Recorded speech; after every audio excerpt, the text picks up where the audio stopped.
Pues bienvenidos, muchas gracias a todos. Y bueno, terminamos este año y empieza el otro con unas perspectivas realmente terroríficas. Sí. Entonces, quisiera empezar con una breve introducción.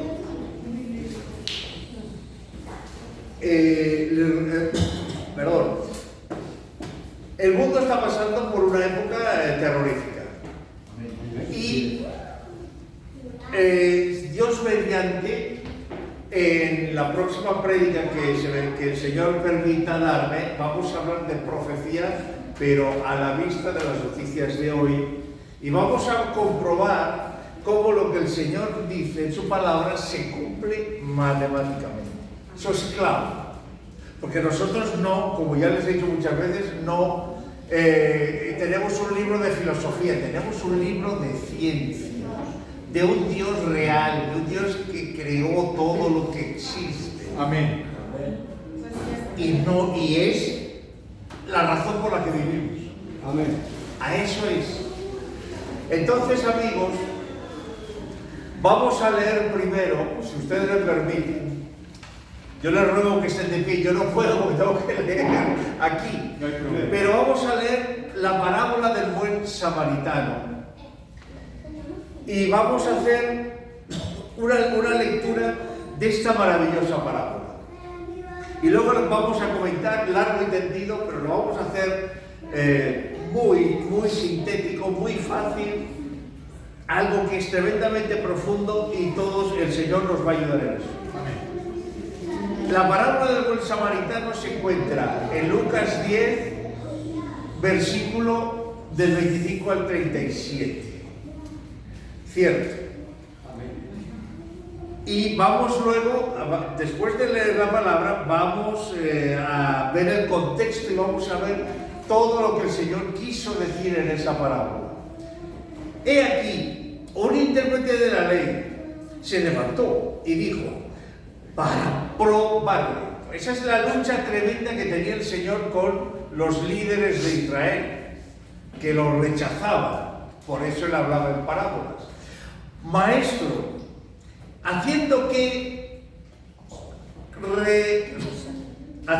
cosa, recibiré la vida eterna o la heredaré, porque es una herencia, efectivamente. Él le dijo, ¿qué está escrito en la ley? ¿Cómo lees? ¿Cómo interpretas? ¿Qué entiendes?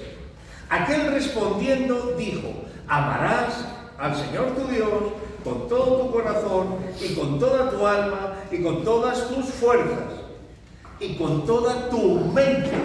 Aspecto clave, la mente.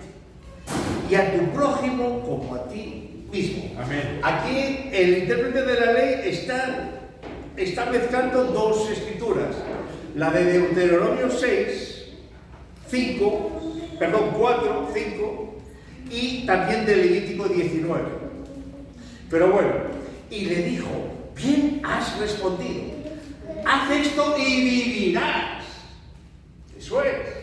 Como dice la Biblia y en muchas partes, por ejemplo en Ezequiel 9, 20, 11, dice, los mandamientos, los preceptos, mis preceptos y mis mandamientos, el hombre que los haga vivirá por ellos. Esa es la vida. Pero él, queriendo que justificarse a sí mismo, no estaba satisfecho con la respuesta. No. Queriendo él seguir porfiando, dijo a Jesús, ¿y quién es mi prójimo? Esa es la gran pregunta. ¿Quién es mi prójimo? Y ese es el título de esta prédica. Ya veremos ahora. Entonces, ¿quién es mi prójimo? Perdón, respondiendo Jesús, sí, porque traspapelé una hoja, perdón, que tengo tantas hojas. Respondiendo el Señor Jesús, dijo, un hombre descendía de Jerusalén a Jericó y cayó en manos de ladrones, los cuales le despojaron e hiriéndole se fueron, dejándole medio muerto. Aconteció que descendió un sacerdote por aquel camino y viéndole pasó de largo. Asimismo un levita, llegándose cerca de él, viéndole, pasó de largo. Pero un samaritano que iba de camino vino cerca de él y viéndole fue movido a misericordia. Y acercándose vendó sus heridas, echándole aceite y vino, y poniéndole sobre su cabalgadura, lo llevó al mesón y cuidó de él. Amén, amén. Y cuidó de él.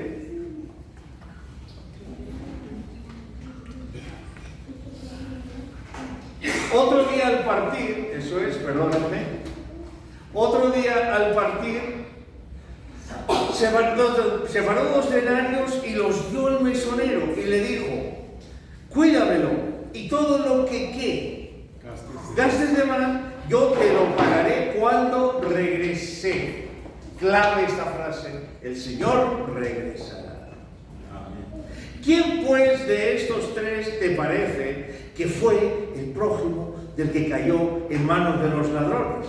Él dijo: el que usó la misericordia con él. Jesús le dijo: ve y haz tú lo mismo. Bueno, aquí está la parábola, pero si usted la lee así, ya nosotros no hemos entendido lo que el Señor nos quería enseñar. Lo que Él nos quería enseñar. Aquí tengo la introducción de esta prédica, pero es lo que cada día que pasa, por eso quería detenerme aquí. Ahora vamos a comentar la parábola y su enseñanza. El mundo en estos últimos tiempos, próximos a la venida del Jesús, por su iglesia, esta parábola se hace presente desde el principio de la misma historia, es decir, del humano. ¿Por qué? Porque está la clave.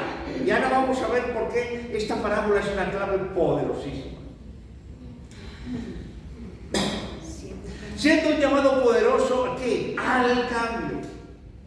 Por eso, si usted quiere estar ahora en la venida del Señor, que es muy próxima, no sabemos cuándo exactamente, pero es muy próxima, es impresionante, es fundamental entender esta parábola. Para ser que dignos de estar ante la misma presencia de Dios, es fundamental. Ahora, los hijos de Dios debemos estar atentos, porque el mundo se precipita hacia ¿qué? La guerra más impresionante que jamás se ha contemplado en los siglos. Amén. Y eso viene ahora, amigos. Les repito, en la próxima prédica, si el Señor lo permite, si estamos vivos, etc., mediante su voluntad, hablaremos de esa profecía cumplida que se está cumpliendo a velocidad hoy, delante de nuestros ojos. Es menester entender que esta parábola en su contexto cultural, porque si usted leyó la parábola, dice, bueno, ¿qué más hay que aprender? El Señor que le dice, ¿quién hizo misericordia con este hombre? Pues el que tuvo misericordia, pues el que lo atendió y lo vendó y lo cuidó ¿y qué más hay? Hay mucho más. Amén. Antes de traerla a nuestros días, para que se haga parte de nuestra teología, eso es decir, pero una teología muy elemental, no cree que hay que estudiar 20 años en el seminario, no, y un testimonio cristiano. Y preparé esta prédica pensando fundamentalmente en la obra misionera y la obra social de perseveranza. Amén. Me pareció importante y hablar de ello, de la evangelización, escatológica final. Ahora vamos a hablar de los antecedentes de la parábola, que esto es clave. Vamos a entender por qué el Señor habló aquí. Habló de esta manera.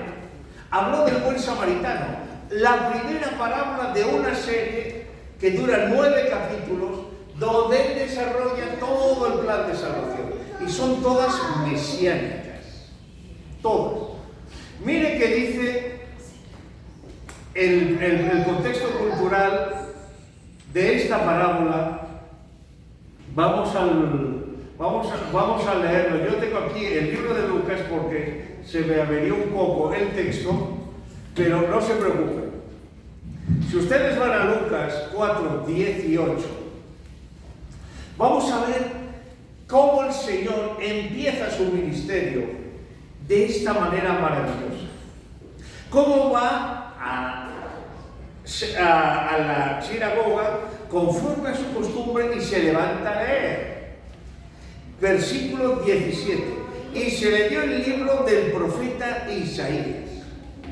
Y habiendo abierto el libro, en el capítulo 61:1, halló el lugar donde estaba escrito. El texto es más largo, pero aquí está la síntesis.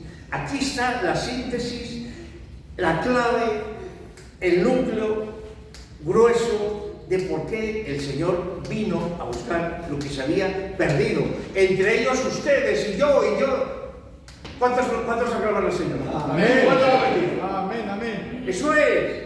El espíritu del Jehová, del Señor, pero en el texto original dice Jehová, está sobre mí.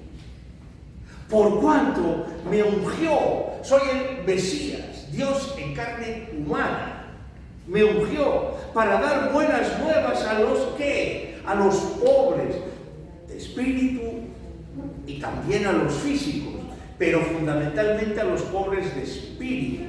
Me ha enviado a sanar a los quebrantados de corazón, y eso es, a pregonar libertad a los cautivos, y vista a los ciegos, a los espirituales fundamentalmente, a poner en libertad a todos los oprimidos, a predicar el año agradable del Señor, la era agradable, la era eterna que empezaba en ese momento, la era de salvación para todos. Eso es. ¿Y qué? Y enrollando el libro, lo dio al ministro y se sentó. Y los otros tenían los ojos, y los ojos de todos en la sinagoga estaban fijos en él. Y comenzó a decirles: hoy se ha cumplido esta escritura delante de vosotros. Eso es. Esta es la clave. De eso va a hablar el Señor a partir del capítulo 10 de Lucas hasta el 19, donde dice a Zaqueo: hoy la salvación ha venido a esta casa, porque el Señor vino a buscar lo que se había perdido. Amén. Clave fundamental y central de esta parábola. Eso es.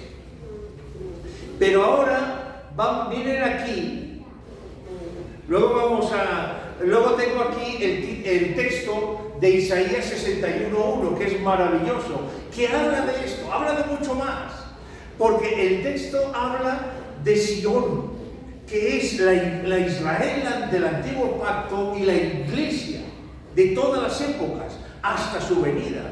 ¿Cómo será todo eso? De hermosura, de belleza, de salvación, de alegría, de óleo de alegría, todo esto maravilloso. Amén. Lo tienen ahí el texto, ¿cierto? Amén. De sinagogas de Isaías 61.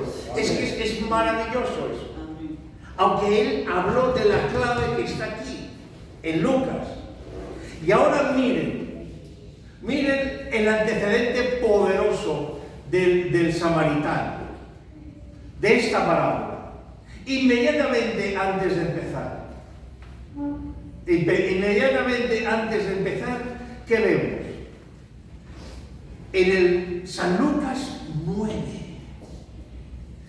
a partir del versículo 51 al 56, está la clave, porque después de que él ha sido rechazado por los fariseos, por los líderes, por todos ellos. ¿Qué pasa? Cuando se cumplió el tiempo en que él había de ser recibido arriba, habiendo afirmado su rostro para ir a Jerusalén, afirmó su rostro. Fue a cumplir la misión que había recibido del Padre. Y envió mensajeros delante de él, los cuales fueron, ¿qué? Habiendo entrado en una aldea de los samaritanos para hacerle preparativos, mas no le recibieron. Ese es el problema. Hasta aquí, hasta este capítulo, el Evangelio de Lucas se podía titular así: no le recibieron. Por eso las paradas. Porque su aspecto era como de ir a Jerusalén, de viajeros que iban, eso se notaba. Viendo estos sus discípulos, Jacobo y Juan, los hijos de Zebedeo, los hijos del trueno que llamaban, dijeron: Señor, ¿quieres que mandemos que descienda fuego del cielo como hizo ¿quién? Elías, y los consuma? Entonces, volviéndose a él, los reprendió diciendo: vosotros no sabéis de qué espíritu sois. De vuestro padre el diablo, les dijo en Juan, el Evangelio de Juan, porque el Hijo del Hombre no ha venido ¿para qué? Para perder las almas de los hombres, sino para salvarlas. Esa es la clave. ¿Para qué vino? Para salvarlas. ¿Por qué habla del buen samaritano?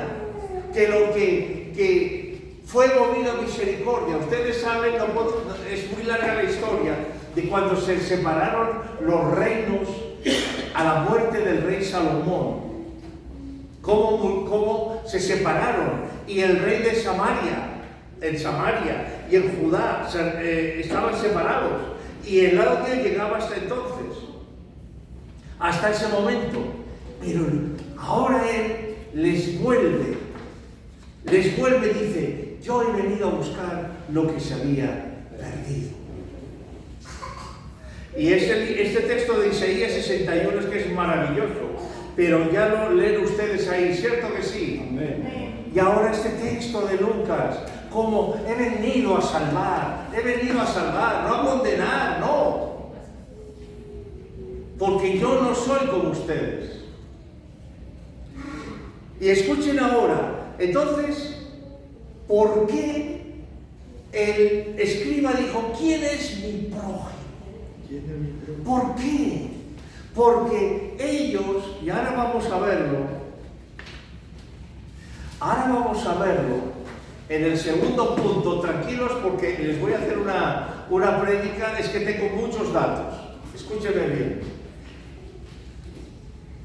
Israel recibió el mandato expreso de Dios de ser un imán, una atracción para los pueblos de la tierra.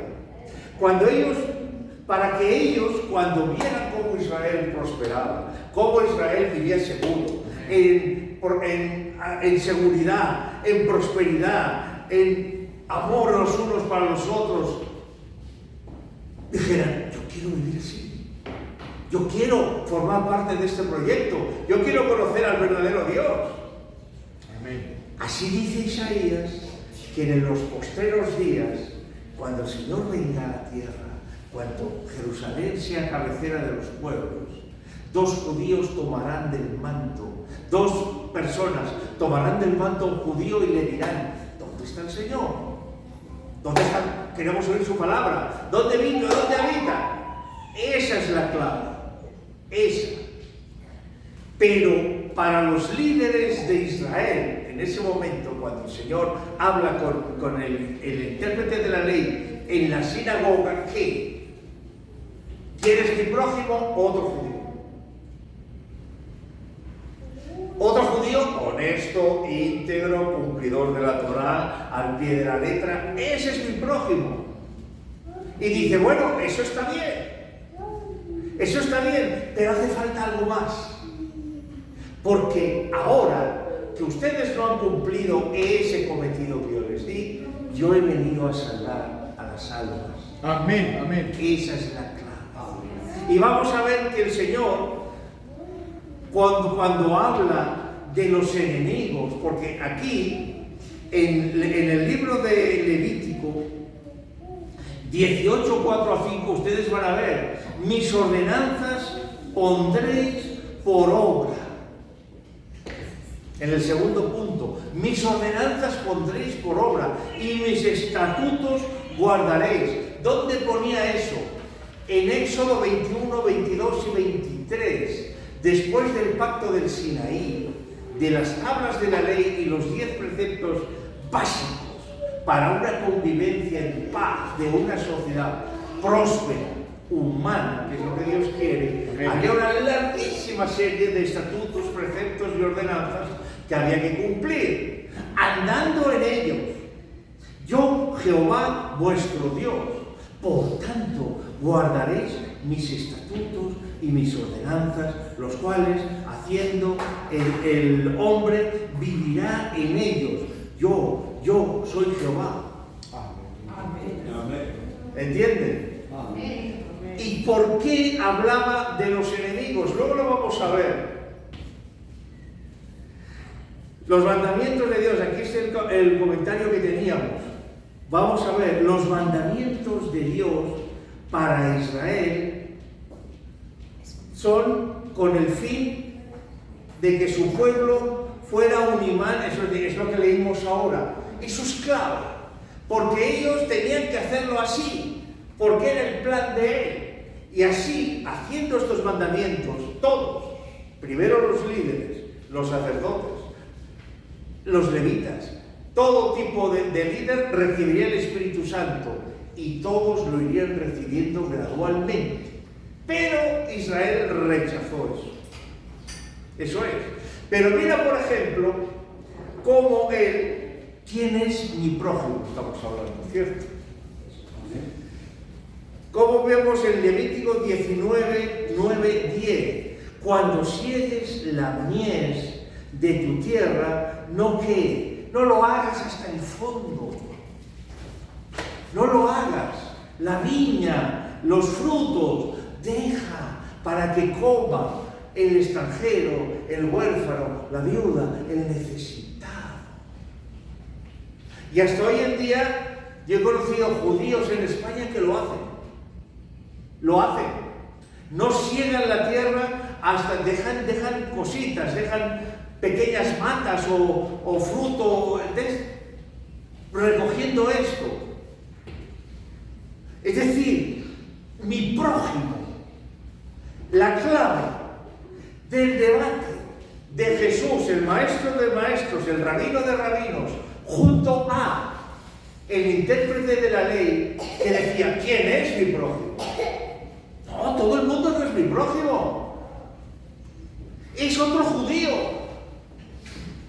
Es otro que cumpla la Torá. No. Ahora escuchen bien.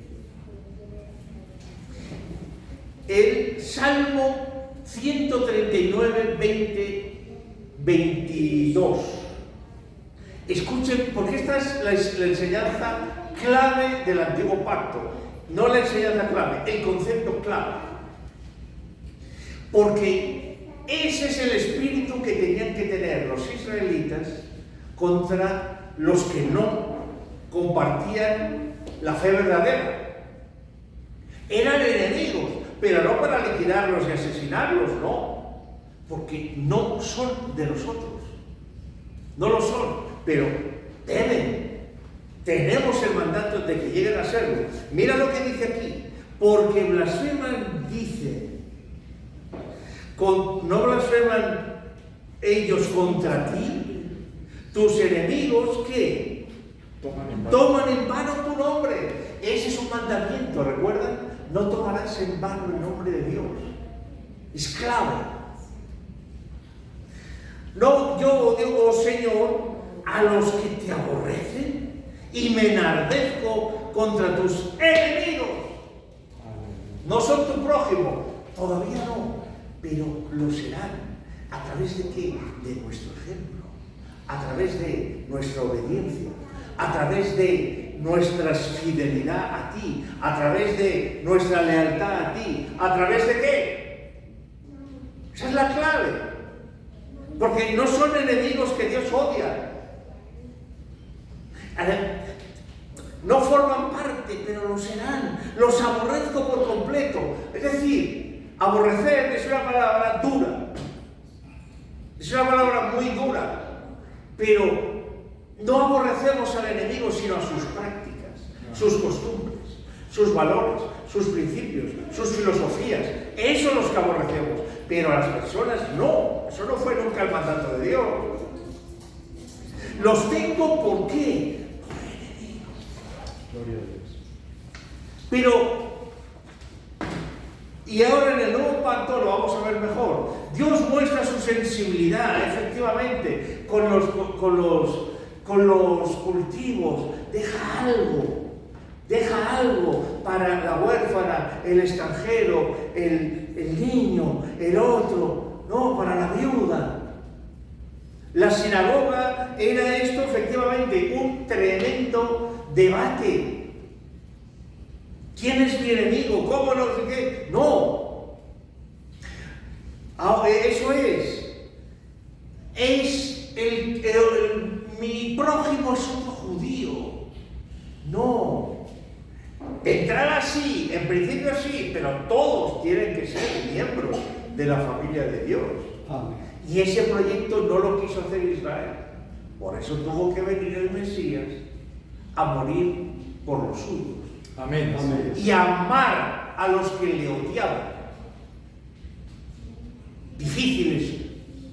Cuando el mundo no lo recibió. Cuando el mundo lo rechazó.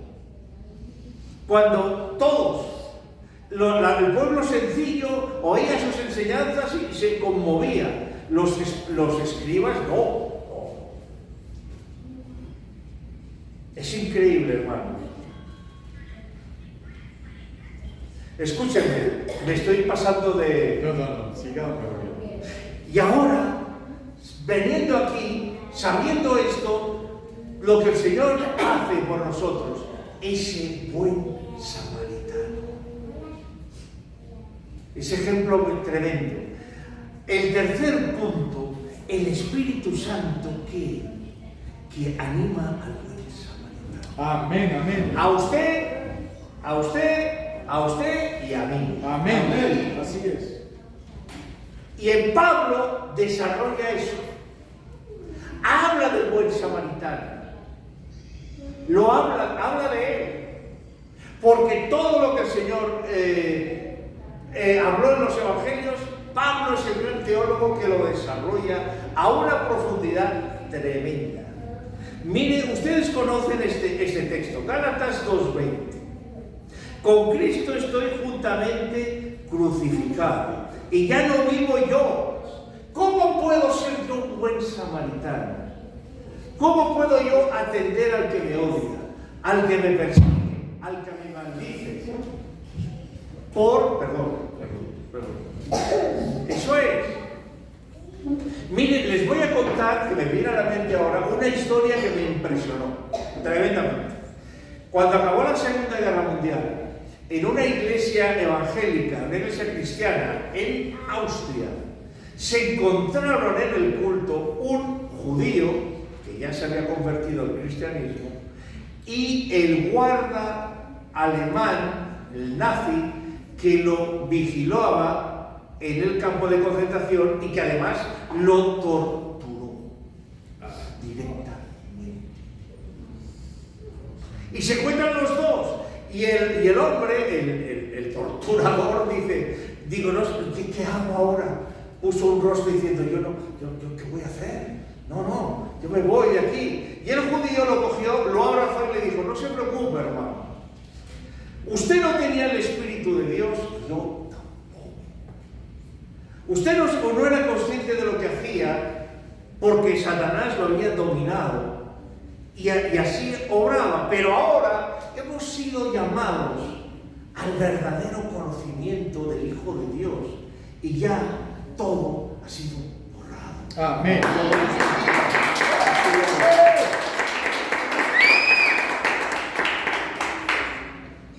Pienso mucho en esta historia cuando yo cometo errores, porque ya saben que somos pecadores arrepentidos, ¿cierto? Amén. Me acuerdo mucho porque me impresionó muchísimo. Usted imagina que alguien, usted puede amar a quien torturó. Sí. El buen samaritano lo puede hacer. ¿Por qué? Porque ya no vivo yo, sino vive Cristo en mí a través de su Espíritu. ¿Recuerdan lo que leyó don Néstor en la oración? Si alguien oye mi voz, mi Padre y yo vendremos a Él, haremos morada con Él, cenaremos con Él, seremos una familia y una familia eterna. Es un ejemplo maravilloso esta historia que escuché en un sermón también, igual que este. Y es eso. Y esta es la clave de la parábola, del buen samaritano. No quieren recibir a Dios, no quieren recibir su mensaje, no quieren escuchar el propósito de reconciliación, pero ahora sí. Y lo que ahora vivo yo en la carne, porque soy carne, soy mortal todavía puedo ser condenado, pero ahora vivo.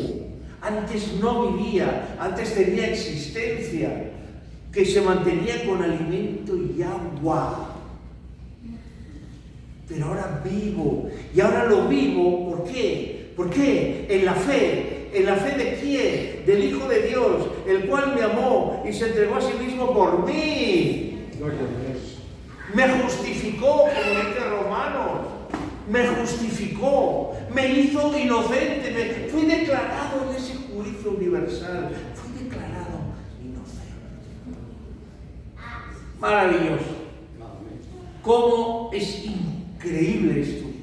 La profundidad que tiene. Y no podemos detenernos más, pero hay muchísimo que hablar aquí. En el libro de Gálatas, el primero que escribió el apóstol Pablo, para decir a los judíos, amigos, todo el ritual, todos los ceremonias, todos los sacrificios, todo lo que hacían, todas las normas, todo, ya se cumplieron, porque el Cordero de Dios vino al mundo. Fue inmolado antes de la fundación del mundo. En el plan de Dios, Él ya estaba, ya se había sacrificado, porque Él vive en el presente y las cosas que no son es como si fueran. Es increíble, es increíble.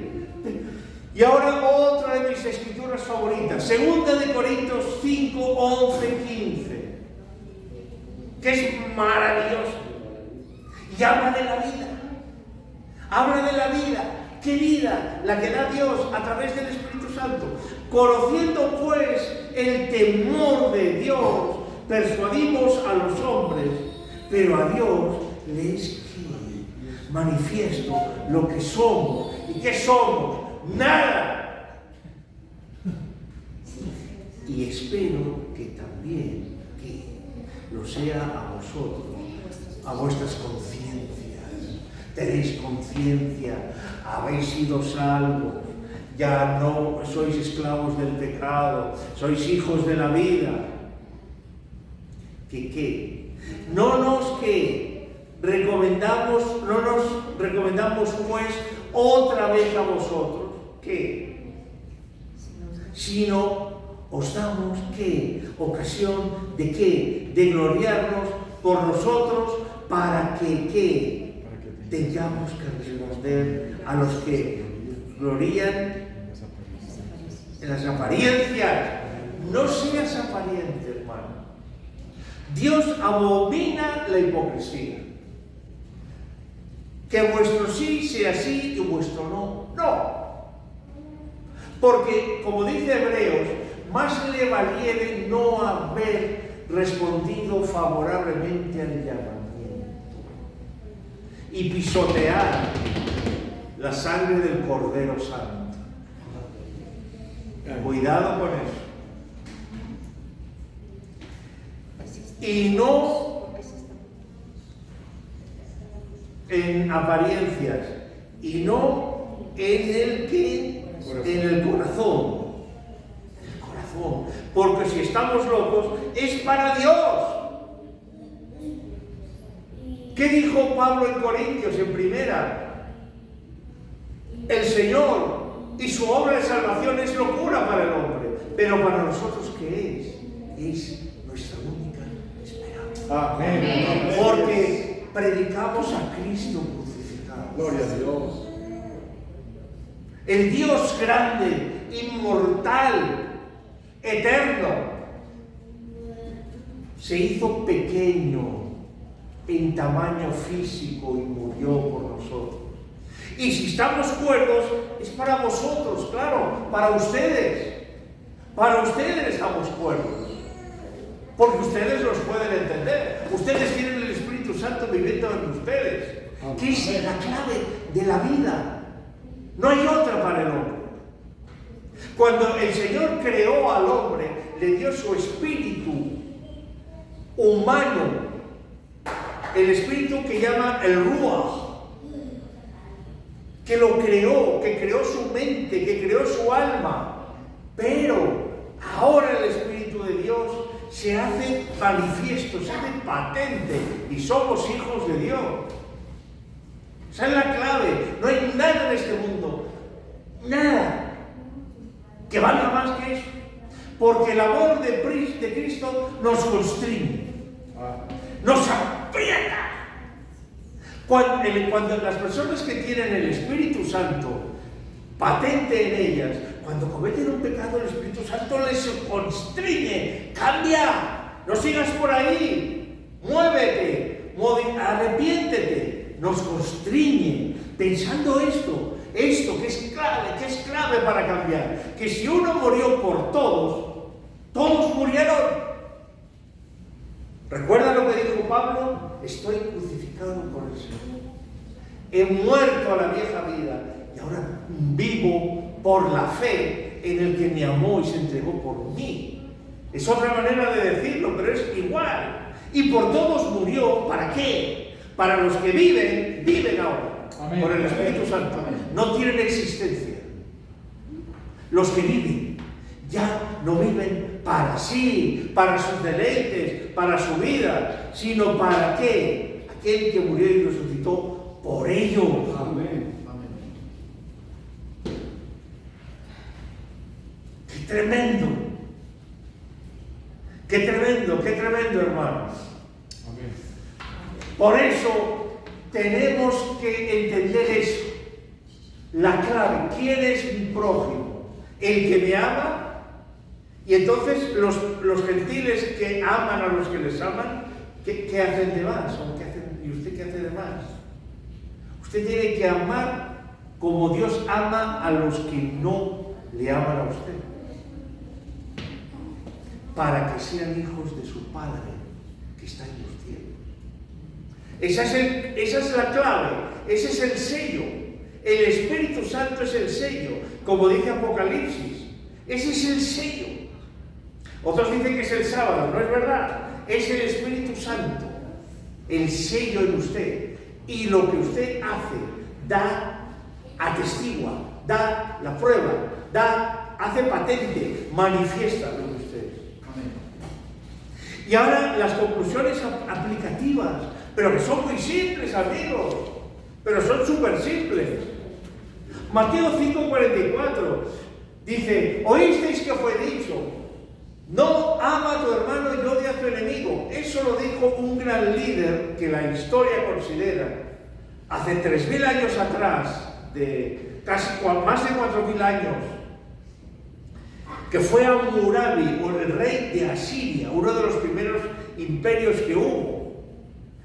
Y dice, eso es lógico, tiene sentido, claro que sí. No, pero yo os digo, amad a vuestros enemigos, bendecid a los que os maldicen, haced bien a vuestros enemigos, a los que os aborrecen. ¿Por qué? Porque yo hago salir el sol sobre buenos y malos, mando la lluvia sobre buenos y malos, bendigo la tierra de los buenos y malos, porque yo los amo. Y orad por los que os maltratan y os persiguen. Eso es tremendo, es sencillo. Es sencillo. Mira, por ejemplo, lo que dice Juan 13. Una de las... Cuando leo esto me talada. Juan 13:1. Antes de la fiesta de la Pascua, sabiendo Jesús que su hora había llegado para pasar de este mundo al Padre, para ir de nuevo a formar parte de la sustancia y esencia divina que Él compartía con el Padre, habiendo amado a los suyos que estaban en el mundo, los amó hasta el fin. No es buena traducción. Los amó hasta el punto de que estuvo dispuesto a pagar sus pecados. Eso es lo que dice el texto original. Es verdad que fue hasta el fin, porque el sacrificio del Señor Jesús fue completo, fue total, fue absoluto. Ya no hay más sacrificio por los pecados. Pero es maravilloso. Maravilloso. Es increíble. Es maravilloso. Y luego Mateo 25, 30, 38.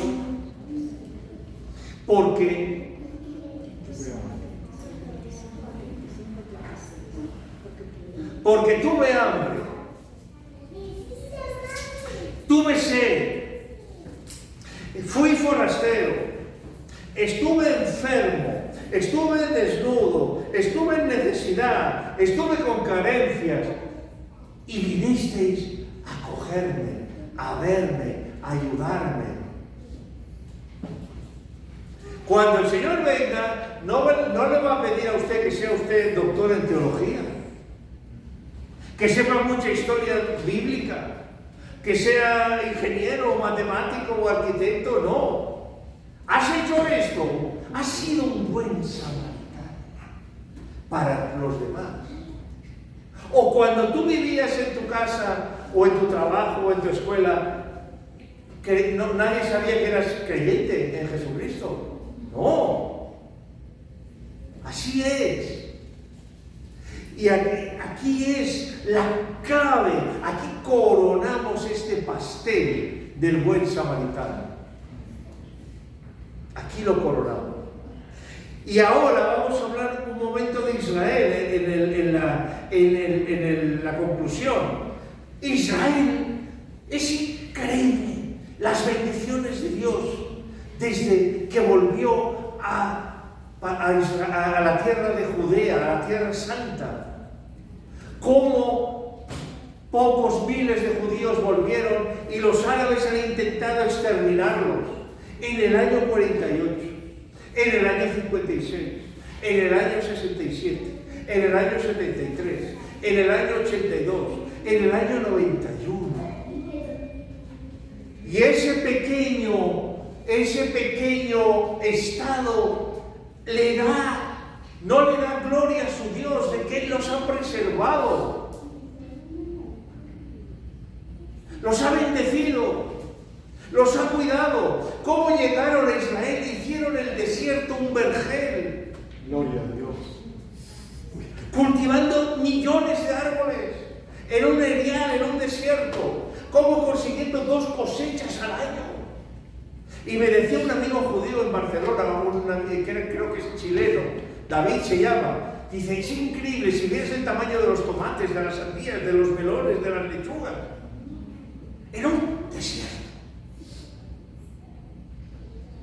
Gloria a Jehová. Amén, amén. Gloria al Señor.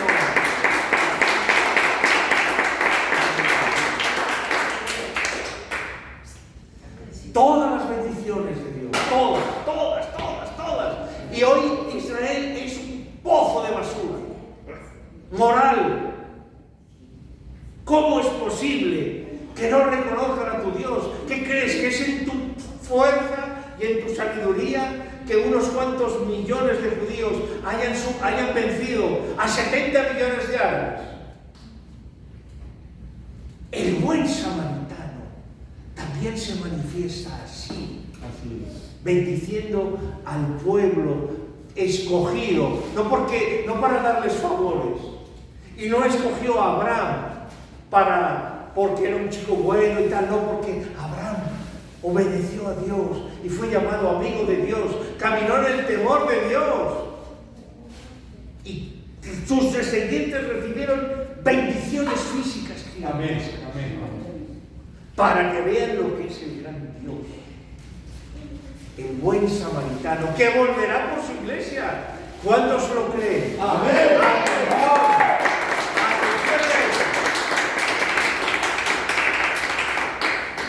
Atención, porque éramos enemigos y Cristo murió por nosotros, el buen samaritano. Amén. Vamos a concluir aquí y vamos a cantar. Tu nombre levantaré. ¿Por qué? Porque gracias a ti me has librado de la muerte, me has librado de la condenación, me has librado del oprobio, me has